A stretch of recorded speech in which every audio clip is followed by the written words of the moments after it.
Hello everyone, সবাই কেমন আছেন? আশা করি অনেক ভালো আছেন। আজকে কুয়েত থেকে বড় বোনের হাজব্যান্ড আসবে, তাই আমরা যাচ্ছি হচ্ছে এয়ারপোর্টে ওনাকে রিসিভ করার জন্য। আমরা এখন আছি হচ্ছে 300 ফিট, আর 300 ফিটের এনভায়রনমেন্টটা আমার কাছে প্রচুর পরিমাণের ভাল লাগে। আর যে ভাইয়াটা গাড়ি চালাচ্ছে সেই ভাইয়াটা হচ্ছে আমাদের অনেক পরিচিত, আমাদের এক বড় ভাইয়ের ফ্রেন্ড। আর এই ভাইয়াটা কিন্তু অনেক এক্সপিরিয়েন্সড গাড়ি চালানোর মধ্যে, আর আমরা যখনই কোথাও যাই এই ভাইয়াটাকেই নিয়ে যাই। 300 ফিটের রাস্তাটা হওয়ার কারণে কিন্তু আমরা খুব ইজিলি এয়ারপোর্টে যাইতে পারি।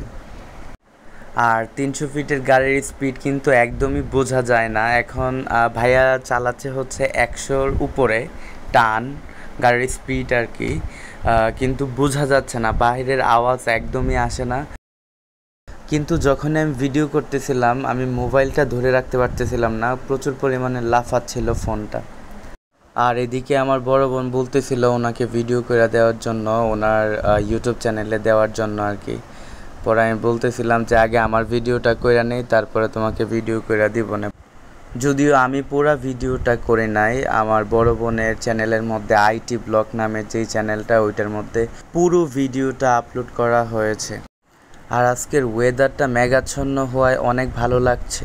আমি বইসা বইসা গাড়ির মধ্যে গুনগুন করে গান গাচ্ছিলাম, কারণ অনেক ভালো লাগতেছিল তাই।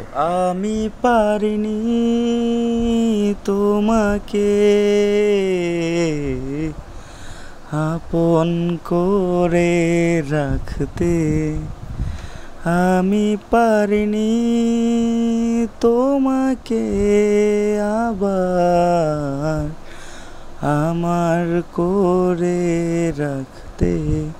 তুমি বোঝনি আমি বলিনি, তুমি স্বপ্নতে কেন আসনি আমারও